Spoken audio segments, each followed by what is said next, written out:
بسم اللہ الرحمن الرحیم۔ السلام علیکم ورحمۃ اللہ وبرکاتہ۔ عزیز طلباء و طالبات، میں ہوں آپ کا ٹیچر محمد شاہد، اور میں آپ کو سپیریئر لرننگ مینجمنٹ سسٹم چمنڈا کیمپس میں خوش آمدید کہتا ہوں۔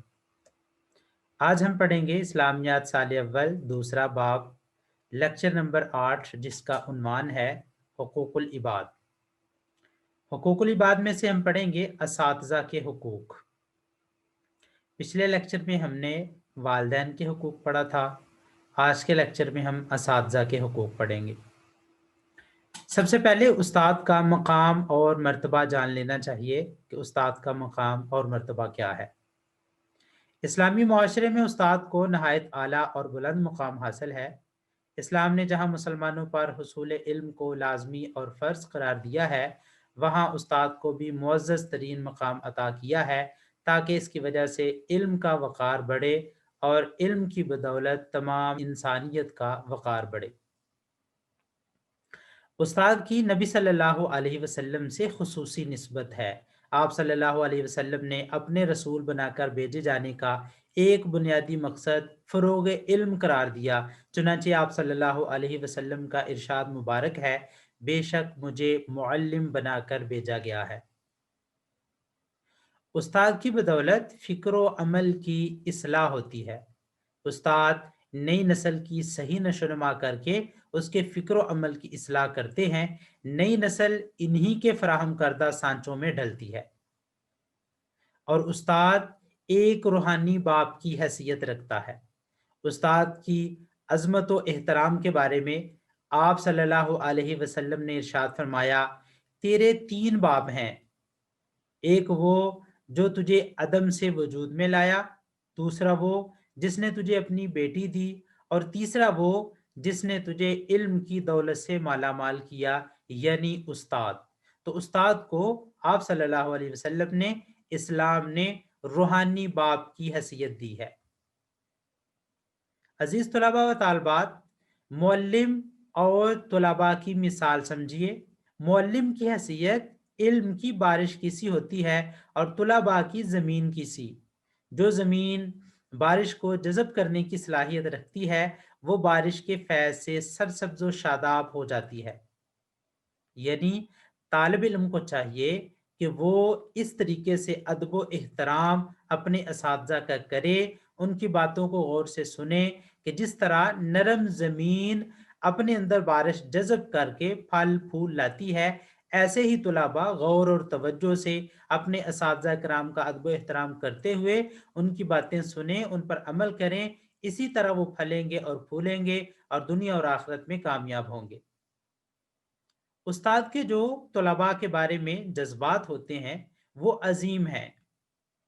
یہ جذبہ والدین کے علاوہ استاد کا ہوتا ہے کہ وہ اپنے شاگرد کو خود سے آگے بڑھتے دیکھ کر حسد کرنے کی بجائے خوش ہوتا ہے، بلکہ وہ یہ چاہتا ہے کہ میرا شاگرد مجھ سے آگے بڑھے اور اپنا اور میرا اور اپنے والدین کا نام روشن کرے۔ مسلمانوں میں استاد کا بہت زیادہ احترام رہا ہے اور کیا جاتا ہے۔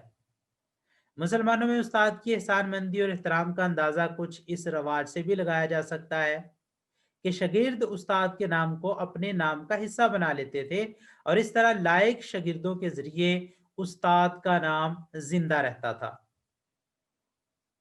تو عزیز طلباء و طالبات، یہ استاد کے مقام اور مرتبے کے حوالے سے باتیں تھی۔ اب استاد کے نمایاں حقوق پڑھتے ہیں۔ پہلا حق ادب و احترام۔ استاد کو اسلامی تعلیمات کے مطابق چونکہ روحانی باپ کی حیثیت حاصل ہے، اس لیے طلباء و طالبات کا فرض بنتا ہے کہ استاد کے سامنے کوئی بھی ایسی بات نہ کریں جو بے ادبی کا باعث ہو۔ آپ صلی اللہ علیہ وسلم نے ادب و احترام کے حوالے سے فرمایا، وہ شخص ہم میں سے نہیں جو ہمارے چھوٹوں پر رحم نہ کرے اور ہمارے بڑوں کا احترام نہ کرے۔ دوسرا حق ہے فرما برداری۔ شاگردوں پر استاد کا ایک بنیادی حق یہ بھی ہے کہ ہر جائز بات اور کام میں استاد کی فرما برداری بجا لائیں۔ استاد علمی اور عملی طور سے جو کام ان کے ذمہ لگائیں، شاگردوں کو چاہیے کہ احسن انداز میں مکمل کریں تاکہ سعادت مندی کے حقدار بن سکیں۔ نمبر 3 حق ہے حسن زن، استاد کا اپنے شاگردوں پر یہ بھی حق ہے کہ وہ استاد کے بارے میں ہمیشہ اچھا گمان اور تصور رکھے، ڈانٹ ڈپٹ اور سخت رویے کو بدگمانی کا ذریعہ نہ بننے دے۔ استاد اگر ڈانٹ دیتا ہے تو اس پر بدگمانی نہیں کرنی، بلکہ یہ سوچنا ہے کہ استاد نے مجھے میرے بھلے کے لیے ہی ڈانٹا ہے۔ نمبر 4، طلباء و طالبات کو چاہیے کہ جب استاد بات کر رہے ہوں، خصوصی طور پہ جب وہ پڑھا رہے ہوں، تو بھرپور توجہ اور خاموشی سے استاد کی بات کو سنیں۔ علم کا سب سے پہلا ادب بھی یہی ہے کہ بات کو غور سے سنا جائے۔ اگر کسی بات کو سنا ہی نہ جائے گا تو اس پر عمل کس طرح کیا جائے گا؟ اس لیے جب استاد کوئی بات کر رہا ہو اور خصوصی طور پہ درس و تدریس میں مصروف ہو تو استاد کا یہ حق ہے طلباء پر کہ وہ بھرپور توجہ سے استاد کی بات کو سنیں۔ نمبر 5، بے جا سوالات سے پرہیز۔ طلباء کو چاہیے کہ دوران تعلیم استاد سے صرف با مقصد علمی اور عملی فائدے پر مبنی سوالات پوچھیں۔ انہیں چاہیے کہ بے جا اور بے مقصد سوالات پوچھ کر استاد کا وقت اور اپنا وقت ضائع نہ کریں۔ آپ صلی اللہ علیہ وسلم نے اس طرح کے فالتو سوالات کے بارے میں ارشاد فرمایا کہ پچھلی امتوں کی ہلاکت کا ایک سبب کثرت سے سوالات کرنا بھی تھا۔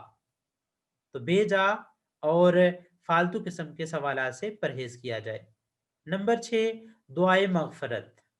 استاد کا ایک حق یہ ہے کہ اس کے شاگرد اس کی بھلائی کی خاطر اللہ تعالیٰ سے دعا کرتے رہیں۔